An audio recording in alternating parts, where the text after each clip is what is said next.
நேற்று சாயந்தரம் 8 மணிக்கு கடைக்கு வந்தாப்பா. நான் கடையில் இருக்கிறேன். எங்கள் பிள்ளைங்க யாரும் இல்லை, எங்கம்மா போயிட்டாங்க உங்கள் பிள்ளைங்கெல்லாம்? நான் எங்கள் பொண்ணு தில்லானூருக்கு போயின்னுக்கிறேம்மான்னு சொன்னேன். ஒரு பாக்ஸு கொடுமாண்ணா. இல்லைம்மா இன்னைக்கு அமாவாசை, இன்னைக்கு நான் சாமி கும்பிட்டேன், கடையெல்லாம் கொடுக்க மாட்டேன், நான் கடன் கொடுக்கறதில்ல, அமாவாசை இல்லைன்னு சொல்லிட்டேன். சரி எந்த ஒரு மிஷினுக்குது விற்று கொடுங்கன்னு மேலே கார்மெண்ட்ஸுக்குதுன்னு கேட்டேன். கார்மெண்ட்ஸுக்காரர் ஒருத்தர் கீழே வந்தார் பன்னீர். அவரை கூப்பிட்டு நான் இந்த மாதிரி மிஷினுக்கு தான்ண்ணா வாங்கிக்கிறீங்களான்னு. இல்லைம்மா எங்களுக்கு வேணாம், நான் வேணா யாருன்னா கேட்டு தரேன் அப்படின்னு சொன்னாப்படி. டீ வச்சுனோம்மா போய் மேலேண்ணா. இல்லைம்மா என்னால் ஏறி 4 மாடி ஏற முடியாது, டீ வேணா நான் கடையில் கூட வாங்கி தரோம் பாரு, 20 ரூபா கொடுக்குறோம், உங்கள் பையனை வாங்கி கொடுக்க சொல்லு, குடிச்சிட்டு போமாண்ணா. சரி டீயை குடிச்சிட்டு உக்காண்டேக்குதுங்க. டீயை குடிச்சிட்டு உக்காண்டேன்னுச்சு 8 மணி வரைக்கும். சரி நீங்கள் மேலே நீ போமா, நான் கடையை சாத்திட்டு போகிறேன் அப்படின்னு அனுப்பிச்சி வச்சுட்டேன். எத்தனை அடுக்கு மாடி இது? 4 மாடிங்க. சரி நீங்கள் எப்போ கடை திறப்பீங்கன்னு காலையில் கேட்டேன். நான் 7 7:30க்கு தாம்மா திறக்குவேன், அப்போ தான் திறக்குவேன், அது வரைக்கும் திறக்க மாட்டேன்னு. சரி ஒரு 7 மணிக்கு 7:30க்கே போய் கீழே எங்கள் தம்பி ஒருத்தர் அடிபட்டுக்கிறாரு. அவருக்கு டீ கொடுத்துட்டு கழுவிட்டு வந்தேன். கீழே கழுவி விட்டு வந்தேன். இது ஆம்பளை மாதிரி பைத்தியக்கார மாதிரி வேஷம் போட்டுன்னு தாடி விட்டுன்னு சிகரெட் பிடிச்சி நின்றுச்சு பக்கத்து பாத்திரம் கிடைக்க. என்னையவே பார்த்துன்னே இருந்துச்சு. என்னமோ இது நம்மளவே பார்க்குது, நம்ம நைட்டி போட்டுக்கிறதுனால நம்மளை பார்க்குவானா, அந்த பைத்தியக்கார மாதிரி வேஷம் போட்டுனோம். தாடியெல்லாம் வச்சிருந்தாங்களா? தாடியெல்லாம் வச்சுருந்தோம், முகமூடியெல்லாம் போட்டுனோம். முகமூடி பேண்ட்டு சட்டை எல்லாம் போட்டுனுச்சு.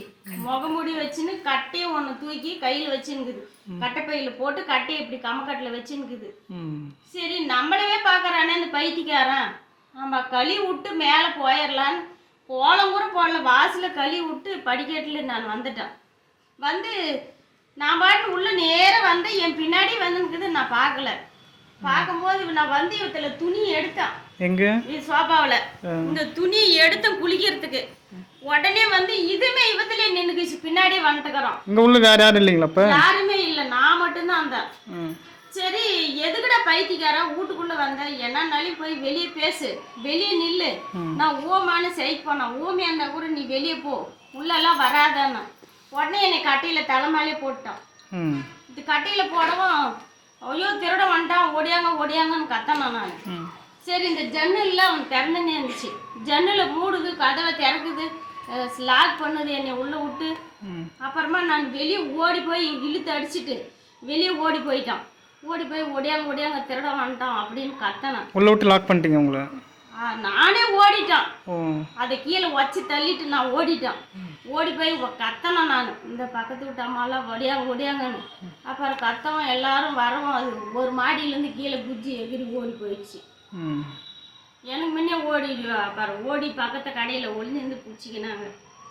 உங்ககிட்ட என்ன செயின் என்ன படிக்கணும், கொள்ளடி பணம் படிக்கணும்? கழுத்தில் இருக்கிற செயினை பிடுங்குச்சு, நான் விடலை. செயின் வலையில எல்லாம் போட்டுருந்தான்.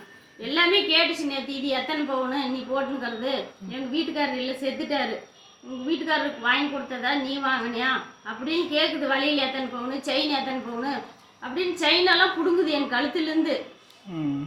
ஒன்று கூட உடலில் நைட்டி போட்டுனாங்க. அதனால் அந்த அம்மாவும் நானும் அந்த குள்ளாயை பிடுங்கி 2 பேருமே உப்பி அடிச்சுட்டு நான் கீழே ஓடிட்டேன். இல்லைன்னா என்னை சாவடிச்சுட்டுக்கோம். நான் மயக்கம் போட்டு உளுந்துருந்துன்னா என்னை சாவடிச்சுட்டுக்கோம். அவங்க பேர்லாம் தெரியுங்களா? அவங்க பேர் தேவி, புதுரெட்டியூர். உங்களுக்கு எப்படி பழக்கங்களா? எப்படி பழக்கம்லாம் இல்லைங்க, நாங்கள் இப்போ கடை வச்சுருக்கிறோம். எல்லாரும் தான் கடைக்கு வருவாங்க, ஏதாச்சும் வாங்குவாங்க போவாங்க. அந்த அம்மாளுக்கு எனக்கு எந்த பழக்க வழக்கமும் இல்லை. சும்மா கடைக்கு ஏதாச்சும் இப்போ நீங்களே கூட வரீங்க, ஏதாச்சும் வாங்கிட்டு போகிறீங்க, அடுத்த நாள் வரீங்க, இது குடும்பம்னு கேட்குறீங்க. உங்களுக்கு எப்போ தெரியும் உங்களுக்கு? நேற்று தான் பார்த்தீங்களா இல்லை எப்படி? நேற்று தான் பார்த்தேன் நான். அது முன்னாடி தெரியாதா உங்களுக்கு? அதுக்கு முன்னே தெரியாது.